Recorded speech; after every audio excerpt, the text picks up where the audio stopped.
NFL awards time here on the Educated Ignorance podcast. Welcome in on YouTube and Substack or wherever it is you are finding our content. Let's not waste any time. Let's get right into it. We're going to go through all of the NFL awards and we are going to go through the finalists and give our predictions and our picks for who should win the award. Let's not waste any more time. Quickly, let's thank our sponsors, Durham Remodeling and Ryan Allison Tattoo on the For Frequency Sake Podcast Network. All right, let's get after it. Comeback Player of the Year. I think this is a two-horse race between Joe Flacco and Damar Hamlin.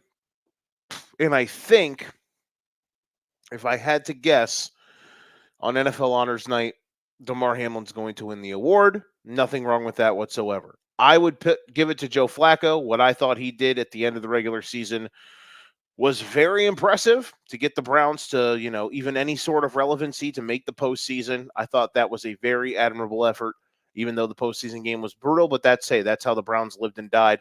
That was the sword that they perished with here in that last couple months. So I would give it to Joe Flacco, but I think it's going to go to Damar Hamlin. All right, that is a quick and easy one. Let's talk about the boys with the headsets. And no, we're not talking about the morons like me and Nick Brinks who come on here and do podcasts. Let's talk about the coaches. The first one is the assistant coach of the year. There are 5 candidates, and all of them are very, very worthy. I think the person that will win this award, and I think the person that should win this award, is Mike Macdonald. Now, all 5 of these candidates are great. To me, it's between Schwartz and McDonald. But what the defenses did for these teams, I thought was very impressive. Given the circumstances of their seasons, especially for the Browns, for the Ravens, obviously they were the best statistical defense. One of the best. Those are two of the better statistical defenses of all time. McDonald's case continue a layer of dominance that they have shown over the last couple seasons. And for the Browns, they've just revamped their style. I think it'll be one of those. I think I would give it to Mike Macdonald. That's me. I want to just note real quick, I should say, Ben Johnson has been sensational with the Lions. I think he's going to be the next Washington Commanders head coach. And I think he's going to jump right into a perfect spot. What they have been able to do with the Lions this year, I mean, he has been, he's not the only reason that it works, but he has been a huge piece of it. Very impressed with what the Lions have done. And Ben Johnson is a very, he is able to push a lot of the right buttons for that Detroit Lions offense. Let's talk NFL head coach of the year. I personally would have possibly given it to Sean McVay. But of the candidates here, I'm going to give it to Dan Campbell. As much as I think this has been an alpha dog season from Kyle Shanahan. I think this has been him at the peak of his powers. My pick for the Dan Campbell and the Lions it's the Detroit Lions. This is the best season they've had in 30 plus years. He came in and established a culture. This has been a process from day one of him getting into that organization, and the steps that they have taken. He came in immediately, and yes, the press conference was quirky, and we're talking about biting kneecaps. But since day one, he has shown what the culture is going to be in Detroit. We saw the videos of early practices and then, drilling stuff out. And he's just out there begging the guys, just trust me.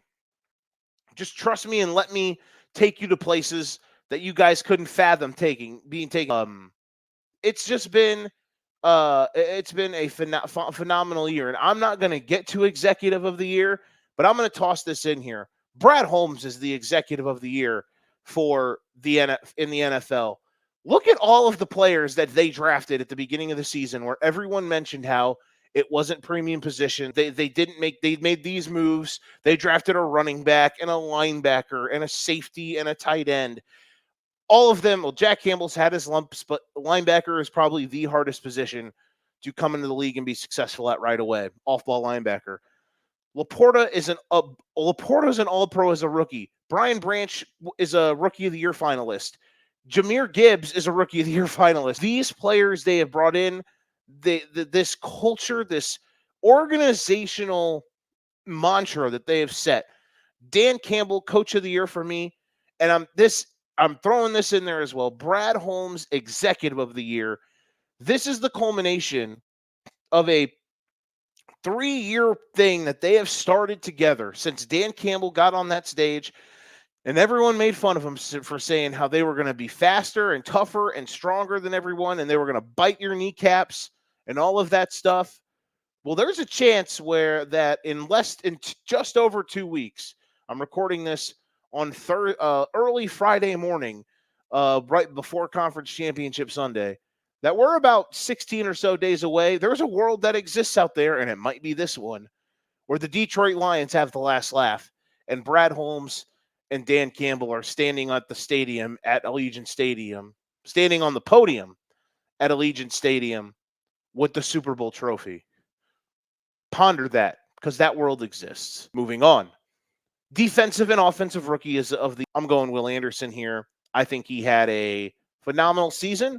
His style of play, one of the top guys in the league against the run, working in as an edge rusher, just a phenomenal down-to-down guy. Jalen Carter had it in the beginning of the season, but tailed off. Joey Porter, up and down year. Devin Witherspoon, I thought, had a really solid season on a rough defense for the Seahawks. Kobe Turner, though, defensive tackle for the Rams, tip of the cap. He was really, really good this season for Los Angeles, and I don't think people really understood how good he played, so I'm glad he's a finalist, but I'm going with Will Anderson as our defensive rookie. All right, back with our offensive rookie of the year. CJ Stroud, of course, one of the greatest. Well, nope, fault. Timeout. The greatest rookie quarterback season of all time. But Puka Nacua, from a start to finish aspect, there were a couple lapses in the year for the Texans. Stroud got injured, which who knows if he plays a full 17, who knows how gaudy the numbers could have added on for Houston. He missed a couple games there at the end of the season. But Puka Nacua is my offensive rookie of the year. You could give it to both of these guys, Nacua and Stroud. But Puka Nacua was just a fascinating. I mean, what a watch the Rams were this season, and Puka Nacua just explodes onto the scene as one of the best receivers in the NFL. He was sensational.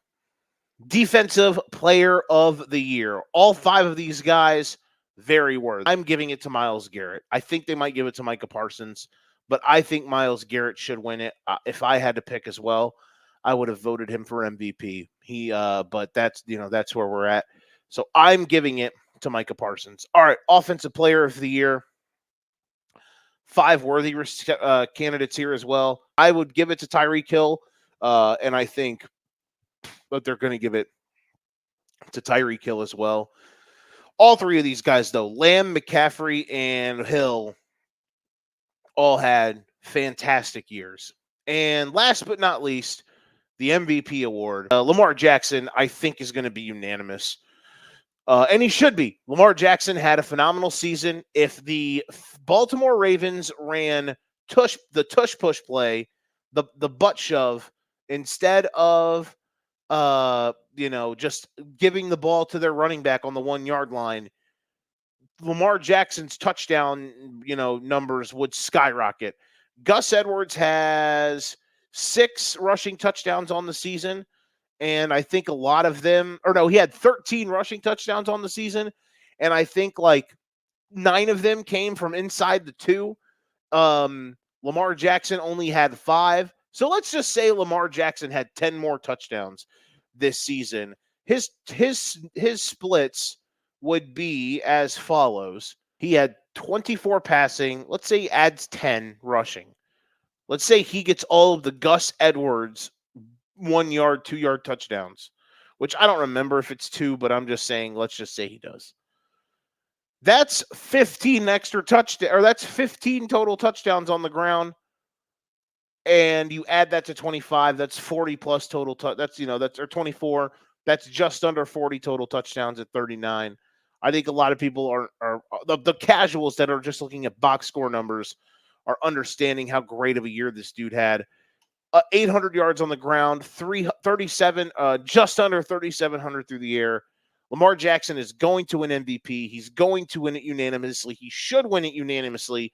one of the greatest seasons we've seen from a team in our lifetime. I'm 28 years old, and I know the hair makes me look like I'm 85, but in our era, since the 2000s have begun, no team, you could argue that no team has been better than this Baltimore Ravens team. There's analytics that back it up.